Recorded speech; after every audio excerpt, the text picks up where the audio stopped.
Welcome to Words on Words, a podcast sponsored by the University of Nevada, Reno Writing Center.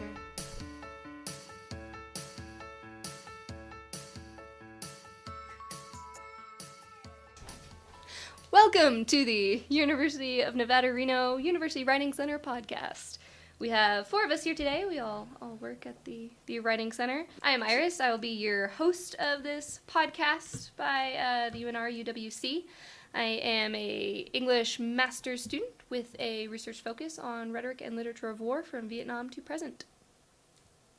I'm Erin. I'm a PhD student in rhetoric and composition, and I'm researching how we teach college students how to become better writers. It's the easiest way to say it. Hi, I'm Colin. I'm a senior political science and international affairs double major. My research foci are energy, human rights, and the oh-so-fun topic of genocide. My name is John Watkins. I'm an English major here at the University of Nevada, Reno, with a minor in U.S. history. And let's see, also side note, I have like 2 internships going on right now. But yeah, hey, how's it going? What's good? Look at you go. And you'll be leaving us for the Peace Corps. Yeah, I'm also a Peace Corps volunteer scheduled to depart in March. I just finished medical clearance, so I've done sufficient drinking and sleeping to cope with this recent accomplishment, yes. Very good. So today's topic is going to be how we start a paper or how we start an assignment. So for me personally, I do a lot of handwriting and responding to a prompt. So I will essentially sit down with a note paper and I will take notes of what I want to talk about, certain topics I want to discuss, sources I want to use. For my recent response paper for history class, I just sat there and I rewrote down all the quotes that I wanted to use and all the examples that I wanted to use for analyzing the films. It's a lot of handwriting for me. I don't actually sit down at the computer until I've probably handwritten at least a page or 2 of what my paper is probably going to be about. So that's a lot of how I start my writing process. I can echo that. I do the same exact thing where I will just word vomit onto a page all the different topics that I could talk about in here, and then I'll connect them using like a word bubble or something like that, and then I'll find sources and I'll sort my sources by topic and how I'm going to use certain sources, what page numbers I'm going to use, all those kinds of things before I even sit down and start writing it. Okay. All right, so I'll jump in. A lot of how I'll begin a paper assignment is I'll start off with the assignment prompt, and what's really important for me is sort of just breaking it up and make it small, because sometimes we often turn into some very complex subject matter with those.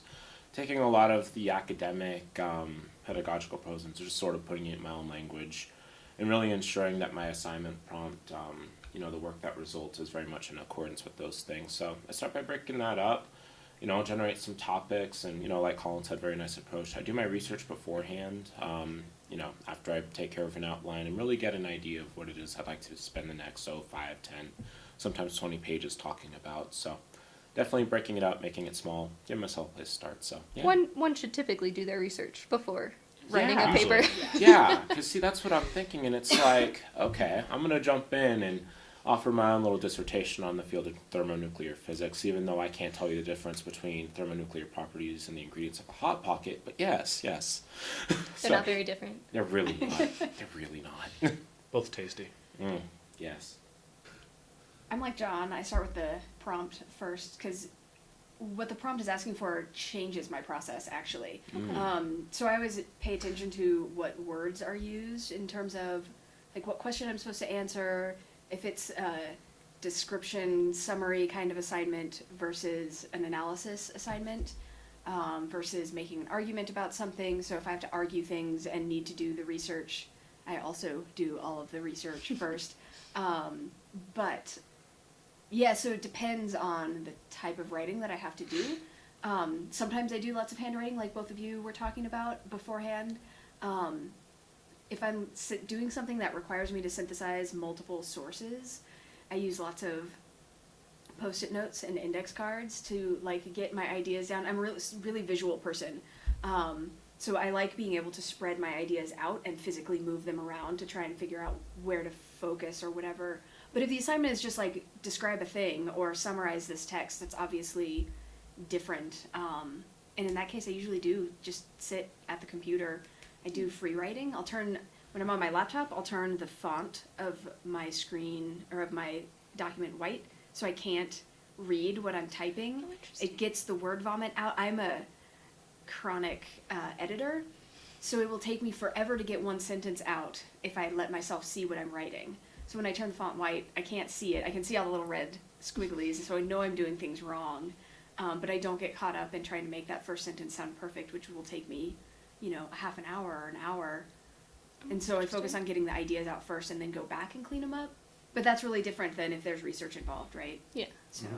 So how do you read a prompt? Like when I read a prompt, I either take a lot of notes on the side, I underline kind of integral questions, or I highlight stuff if I feel like it. So is there a certain way that you read your prompt? keywords. I look for keywords. Yeah, same here. Usually instructors ask for analyze or summarize or describe. Like those are the ones I was just talking about. But sometimes they have questions to answer. Sometimes they don't. Sometimes it's just your task is to respond to this text. And if they say respond to the text versus analyze the text, it means two different things. So I pay attention to the words. And I highlight or underline first and then look at questions. Yeah, I'm the same way. Even for just exam questions for short answer or long essay answer questions, I tend to highlight and underline specific keywords, or I'll cross out certain things because sometimes prompts will give you information that isn't necessarily good for the paper, just to throw you off.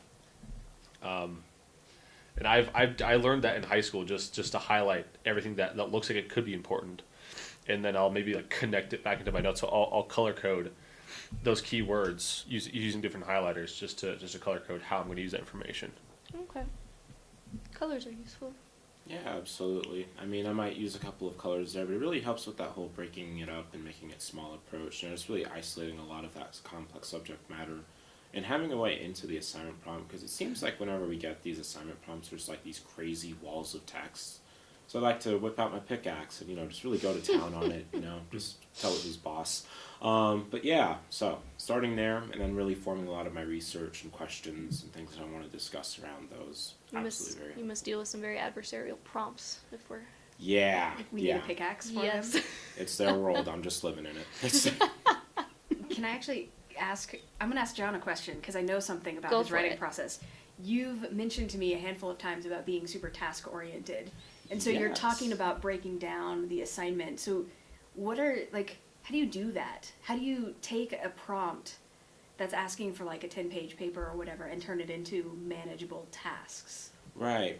So also it has a lot to do with the structure of the assignment prompts, right? We'll notice with like some assignment prompts, there's like a paragraph or like a couple of sentences about here's what you need to do for this, here's what you need to do for that.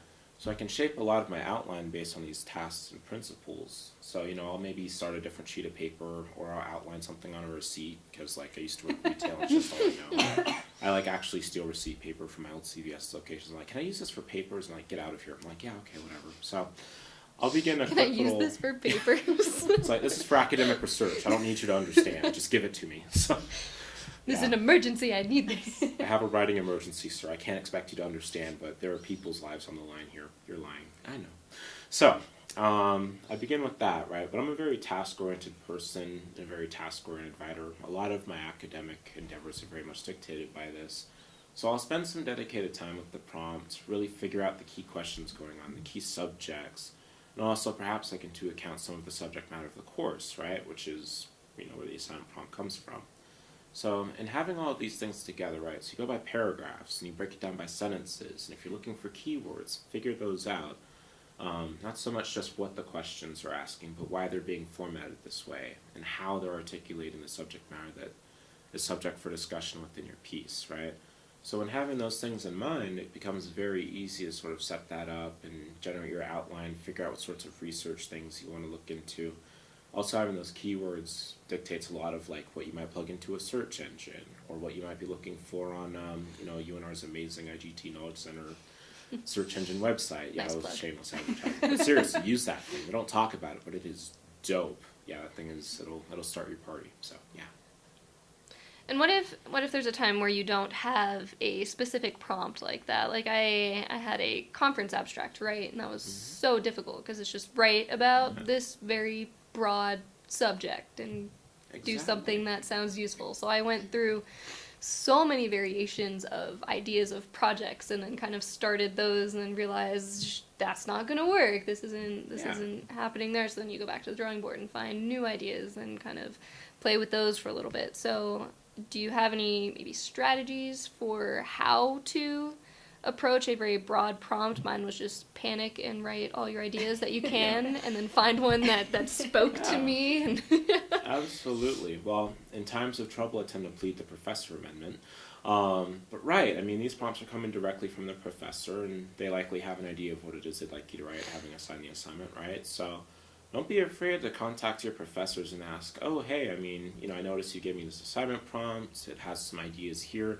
I'm not quite clear on how you'd like me to approach the document or where you want my particular interest to take form within the assignment, right? So definitely talking to them, getting their feedback, and then they also have an incentive, right? Because they'd much rather read a half-decent 10-page paper on the requested material as opposed to like a 20-pager on like what you did, like when you were enjoying your Hot Pockets last night. Like, oh yeah, put some garlic spread on there, just really spice it up, give the kids something to it think is fairly about. close to lunch, so Yeah. I think John is interested in having Hot Pockets Mhm. Right. for lunch. But they'd much rather be hearing your thoughts on the particular subjects and subject matter, right? So really checking in with them, ensuring you're on a decent track, I think that's also very helpful. But also just taking a look at what your peers are up to, right? Chances are if you're struggling with the assignment prompt, maybe your other peers might have something to say, or maybe they have some approaches that are working out. But that collaboration part, that's also very huge. So, you don't have to go it alone. Maybe someone else is with you. They're dealing with the same wall. 2 pickaxes get a lot more cracked out than one, right? So, yeah. Yeah, I agree. And then when you don't have a prompt, because I know that a lot of English 102 professors, at least here, will have like research papers that they don't give you a prompt for. It doesn't tell you research this specific subject. One of the hardest things for a student to do is to come up with that topic, because they think that they want to appease the professor and go according to the topic of the class possibly. But in reality, they could have written exactly how underwater basket weaving works and the history of underwater basket weaving, and it would have been just fine. History of Hot Pockets in the case The of John. history of Hot Pockets. You Yeah. you could talk about like how a convection oven actually cooks. Like you could talk about how heat transfer works inside of a system like that. It all depends on how open your mind is willing, or how Cook open your you Hot want your mind Pockets to in be. an oven? Yeah, that's Wow. the best way to cook them. Well, that's just gangsta. I microwave mine. That's what they cook in the inside out, not outside in. Yeah, but I don't have time for conventional ovens. Doesn't take that long. Yeah, it does. Oh well. Yeah, it does. So if I piggyback on what Colin is saying Okay. and put my teacher hat on for a minute, as one of the instructors of 102 who has done that, you can write about whatever you want kind of thing. I have guidelines, it's not completely open, Yeah. but the best papers are the ones when students pick something they're super interested in and not something they know already. So if you already know the history of Hot Pockets, like that's not going to be super helpful. But if you don't, it's about finding those questions that you want to know more about or whatever, not recycling something you've done in a previous class. But yeah, when you find something you're interested in, those are what make the best paper. So as far as like getting started, when you have that super open kind of assignment, I think thinking about the questions that you have, things you want to find out, ways to connect stuff that you're interested in with what the class is. So like if you're taking a class that's not part of your major, find a way to connect your major to the assignment for that other class, that sort of thing. And that just takes time. Talking to people is a huge Right. thing. Talking to the professor, coming to the writing center. There's another shameless plug, right? Yeah. But I mean, those are some of the best sessions, I think, to sit down with students who are, I don't know how to start, and just talking about. I think people forget a lot that talking is an important part of the process.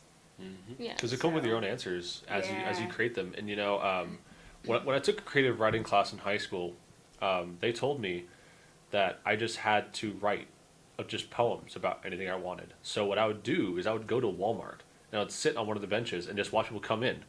I would write short poems about who these people could be. I didn't know any of them, but I just wrote short poems about what they could be. And I think that's one of the ways you could also do this for any other kind of paper.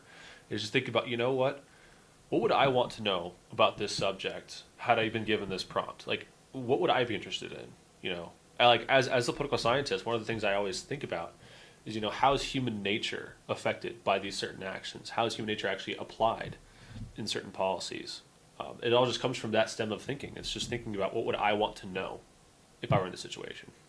So in addition to starting a paper, a lot of times there will be sessions of brainstorming where you try and figure out what you want to talk about, how you want to talk about it, and ways you're going to do that. Does anyone have any particular brainstorming techniques that they usually use? John, looks like you do. Yeah. So I mean, a great way to sort of get the ball rolling with a lot of these brainstorming techniques is once you have a subject or topic in mind, it's perhaps very helpful to introduce sort of like, the why, the how, the when, the who, the where, and so forth. You're really trying to frame a lot of your understanding of what all is going on, and then you can sort of look at some of the deeper applications of that, right? Why is it that this affects X, Y, or Z? How is it that this affects X, Y, or Z? Why is it particular to this like certain area or locale? Or why did it happen at this time as opposed to another one, right? And once you launch from there, you can ask the more specialized questions of what are the effects of X on Y, or what are the effects of X on Z, or any other letter of the alphabet. The alphabet isn't really a proper tool for demonstrating these concepts, but I just like my letters as an English major. So Is this all before you start writing, or does it happen kind of after you start? Because I think of that, and I usually get to that after I've already started writing my paper. Like I have my ideas that I've written down that relate to the topic or the prompt, and then I kind of start writing. And at that point is I think when I move into asking the hows and whys. I get the stuff that I wanted to put down in whatever paper I'm writing, and then I'll go back and kind of insert that how, when, and why. So is yours mostly pre-writing? Well, yeah, so it's definitely definitely before drafting. It sort of happens in that weird area between like getting the assignment and then like the planning. It's woven a lot into that, right? So, maybe as I'm sort of framing the questions I want to ask in the paper and really diving into the research, I can take a look at sort of the whys, the hows, the whats, the whens, but also the research might corroborate some of that, sometimes not. But we can also use the research towards demonstrating our points, right? The importance of research analysis, and really figuring out how the research fits into our arguments or how we feel about a particular subject or the subject matter itself. So, yeah. I also just practice brainstorming on my own.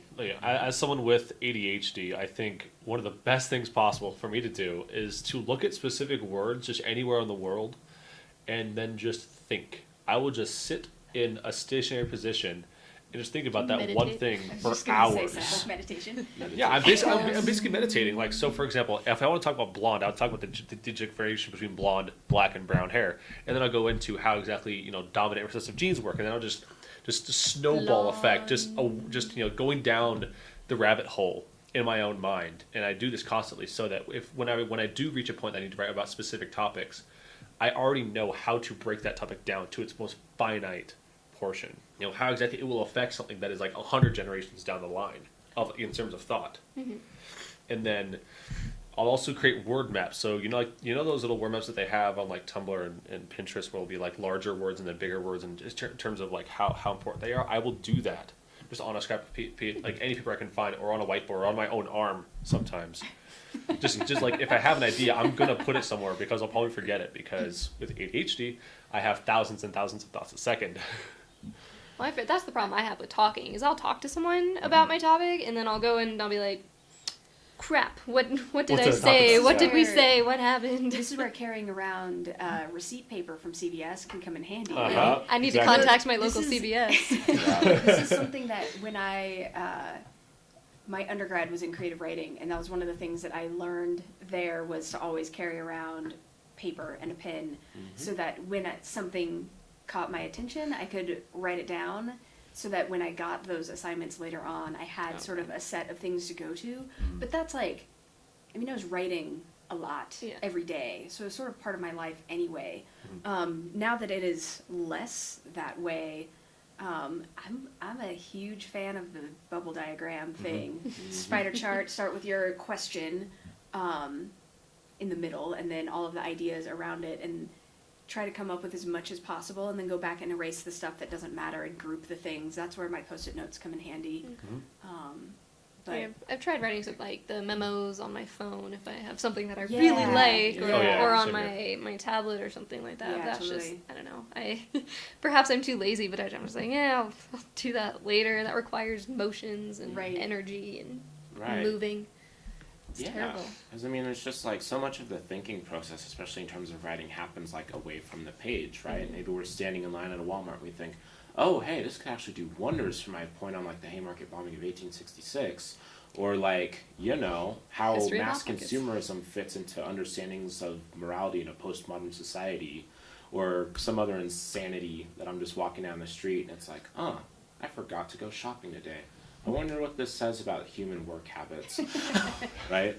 And it's just like, because you can sit there and stare at a blank page on MS Word all you want, but a lot of that is just like, hey, I'm staring at a blank page, I'm freaking out about the assignment. So it's really helpful to sort of break that up with just like going out on a walk or catching up with a friend. And that collaboration with other people also does wonders for like sort of getting the gears turning, you know, really helping frame these thinking approaches and other concepts we want to articulate within our writing documents. So yeah, just stepping away from it is very helpful. Yeah, sometimes. especially walking away. Like I've typically found that I'll either develop an idea more, or I'll find a more specific topic that I want to talk about. Like that was a big thing for my abstract that I was writing, is I had to kind of walk away from it for a while and let all the ideas just kind of sit and talk amongst themselves and decide who would win. Like how you personify your own ideas as if they're They do. sentient. My brain is Although a technically congressional the brain system. is referring to itself as sentient, even though, you know, it's kind of... But there are two halves of your brain. You have two halves of your brain, though, and one side ends up being silent because only one side has the connections to your, like, verbal. So people It's have true. had their, like, the center part of their brain cut.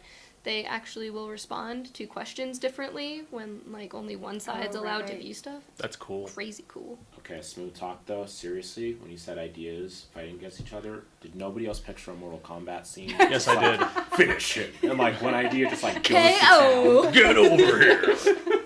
It's like Scorpion just up against the idea. It's nuts. Just absolutely insane. Sorry. Yeah. Everybody was thinking. Now, that. just, now I have to assign, like, all my ideas finishing moves. You do. And Yes. they Right. all get... Names. But, yeah. Your Are they gonna have, thesis like, could be Shout like- out loud Cute when you names. do them. Combo breaker. Insane combo. So I guess another thing we could discuss is how do you plan to write, if you do plan to write at all? So do you have, I think you had mentioned outlining before that, or I just kind of jump in with my ideas and I hope that they work well together?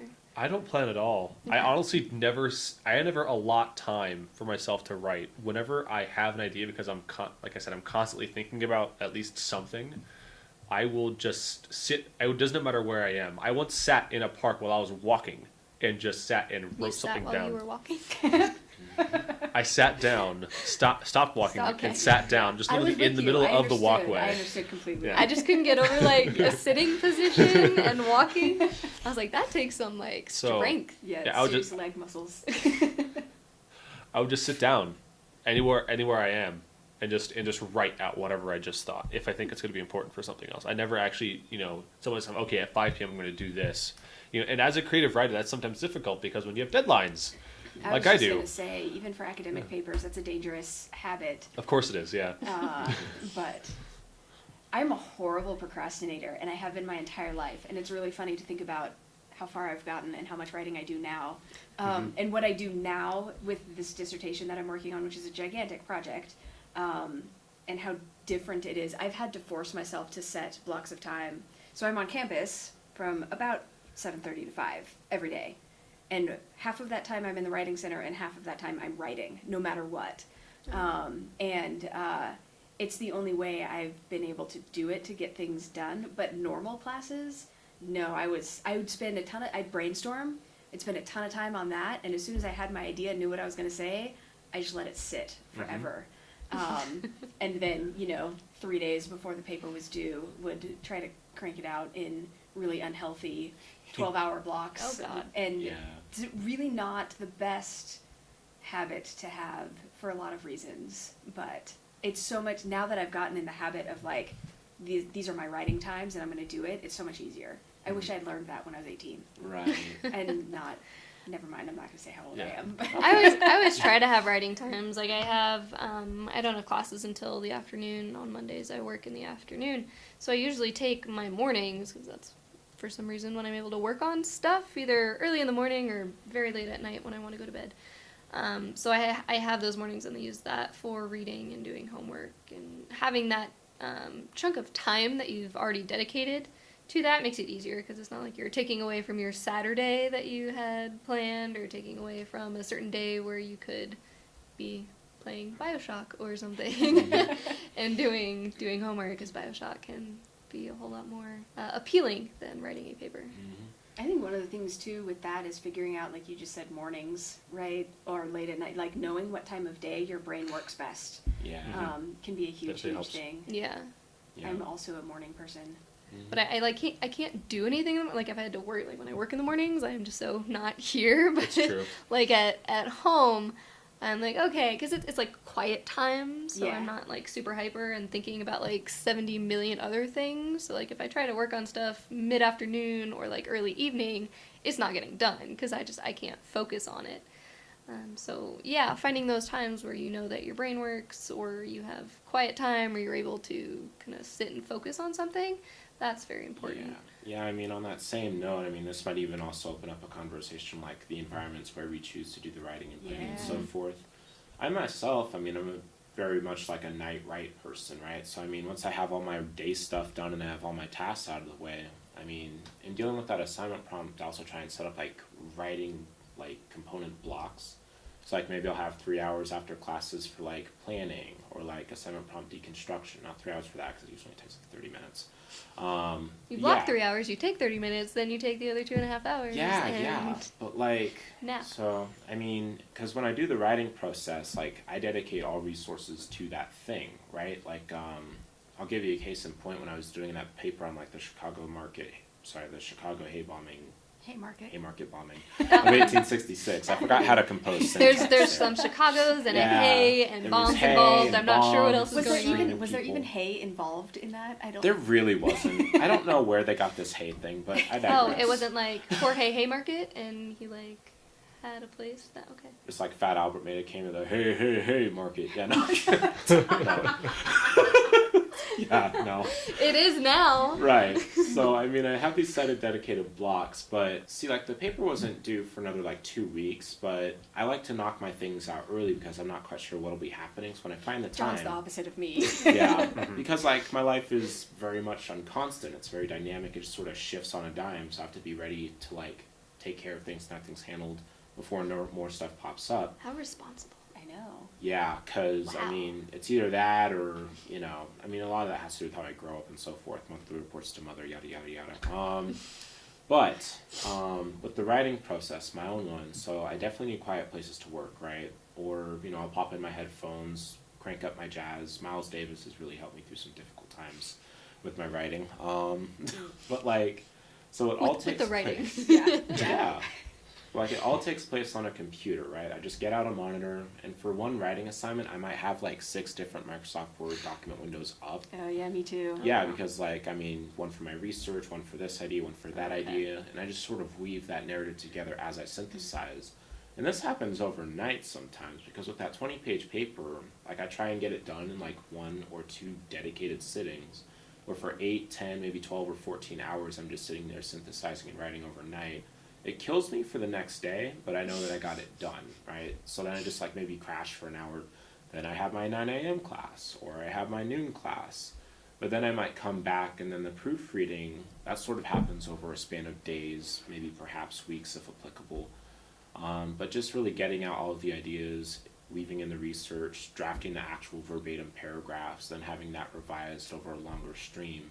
That's sort of my process. It has its merits and its drawbacks, but overall I get a lot of pride knowing that it's done. Like the first draft iteration, that's the mountain that I set out to climb with every single paper. So, yeah. Yeah, to echo that, in terms of like just sitting there and writing for long periods of time, I had a deadline over summer of August 23rd to finish the first draft of a novel that I'm working on, and I had not written from June till August 1st. Oh no. And it was literally You're I in don't too deep. I wouldn't call it fate, but on August 1st I woke up from a dream and I had the exact ideas I needed. Like I had already outlined how I wanted to write the book, what kind of plot. Yeah. That's I- not normal. I course dream not. about That waking doesn't up. happen to the rest of us. I All- dream about waking up and missing work. Just to put it out there, every single novel I've ever wanted to write has come from a dream. Every single one. You should write a novel about someone who receives ideas for novels from a dream. Hey. I've thought about it. That's one of the ideas. I'm not even kidding. But so I had a deadline of August 23rd, and on August 1st I started writing. I was awake for 3.5 days straight without sleeping. That's why, yeah, not healthy. Procrastinating is Yes. bad. That's why I just don't do it. You know, but I got 231 pages done in those 3 days. I had never written more in my life, and I had never been more proud of my own writing than in my life, just because it all came to me all at once. I literally just sat there. Do you know how many words? Not how many I'm words. There's thinking 231 about, 'cause, pages. I mean, like, I've worked on long projects before where I've had, like, I need to hit, 1,200 words a day in order to stay on track kind Oh, of I thing. could never do that. Um, I tried like the NaNoWriMo stuff. Like I can't do that. Like I Yeah. tried like first 2 days. I was like, yay! I got my 750 words. I was My like, record. nope. 8,000 in a night. uh-huh. I was Wow. 5 Red Bulls in. It was dark times, bro. I actually Jeez. stumbled home. I couldn't even ride my scooter. Like, yeah, it was nuts. Yeah, I don't know how many words, but there was really no limit. He just the agent that I was working with just said that he wanted a completed first draft, and so in those first 3 days I wrote about 3/4 of the entire book. I already had about 4 chapters in, but it just worked out that way. You know, part of it is I think as a writer we sometimes forget how confident we have to be in our own writing or Yeah, to do totally. things we want to do. And one of my biggest faults is I'm really, really confident in myself and my abilities because I trust myself more than anything else in the world. And I knew that, I would get an idea eventually. It wasn't like I didn't have ideas, but they weren't the right one. And when I woke up that day, I had the right idea. Like, I knew exactly how to connect every single plot point, what kind of dialogue I wanted. I even edited the other 4 chapters I already written within that time too. The creative writing process, I think, is going to have a lot. It's going to be very different compared to writing an academic paper. So I was thinking of even my honors thesis, where I had a collection of short stories, and I had my fiction classes where we were writing short fiction, and it would essentially just be a scene in my head that would kind of play over and over and over and over again, and I would have to write that down and essentially be building the story around that scene that ended up being played on repeat in my head, which Completely got agree. very Yeah, annoying. that's how I visualize my own writing too. Is that if I were to watch this happening, especially for creative writing, if I were to watch this happening, how would I actually describe it? I don't know. I mean, I realize in hindsight I don't do a whole lot of creative writing. When it does happen, it's very short, very concise. Like I work with like haikus or whatever. I'll just like generate some words based on a word. Like a fun little exercise I like to do in my off time is like I'll have someone say a word and then I'll write a haiku about it, or like I'll just come into contact with That's the word, fun. do a little haiku on it. And I have like a book of these things, but I mean my creative writing doesn't really take those conventional avenues. I just don't practice it a whole lot. But it's something I've been wanting to work on because, like, I like the academic stuff. It gives me great pride when I can do it well. But to that same note, it kind of makes it feel like Data from Star Trek. Where like, oh, hey, I did this thing. I'm going to go pet my cat and not think about being creative or emotions because that didn't work out so well with my android brother. But I found myself, I don't know if this has ever happened to you, but you have your scene or you have a few scenes and you have to go back and kind of build who these people are. Yeah, that was like the toughest part. I actually ended up rewriting almost the entirety of the 4th chapter after I wrote the 5th through 8th chapter in one sitting. Oh, wow. That's really Just because the discover plot that- line yeah, fit so things- much better with this new thing I did in chapter 5 that I had a totally new Yeah. idea for. Like I had already outlined every chapter before that, but then this new idea I had for chapter 5 was just changed everything about chapter 4. I think it's interesting. So Iris, it sounds like you're talking about starting with a scene and then having to figure out the characters. I always start with characters first. yeah, I'm So the it's same a Okay. way. completely different thing. Yeah. Yeah, I always have my characters super. It's brainstorming and planning again, right? Like I spend a lot of time figuring out characters and motivations and like quirks and I did stuff do like that for when I sat before. down and I'm like, your name is this, your Yeah. age is this, you went to this high school, you you did Don't always poorly, go that you did far, poorly in but- school. Like I like to build like a person Yeah. profile, and Yeah, then but that's usually after the they've first appeared. thing that I have rather than Oh, a okay. scene first. But it's funny, Interesting. same thing like long projects. I have set times when I work on that. and like X number of pages a day, kind of a thing, and that's the only projects I've ever completed, creative writing wise, are the ones that I worked every day Interesting. for a set amount of time at a More set like time of Colin. day. I sit down and I write the whole Yeah. thing. Well, Yeah. and Yeah. that's what I used to do. Again, back when I was an undergrad. Yeah. I I mean, not like last minute. Like I would just sit down because Right. like everything was kind of Mhm. working together, and Yeah. ideas were talking and cooperating if we're going to river was keep flowing. personifying my ideas. But yeah, we I are was gonna say, actually we are at the end of our time. Thank you for joining us with the Words on Words podcast presented to you by the University of Nevada, Reno Writing Center. We'll be back at some other point, so stay tuned. Oh, yeah.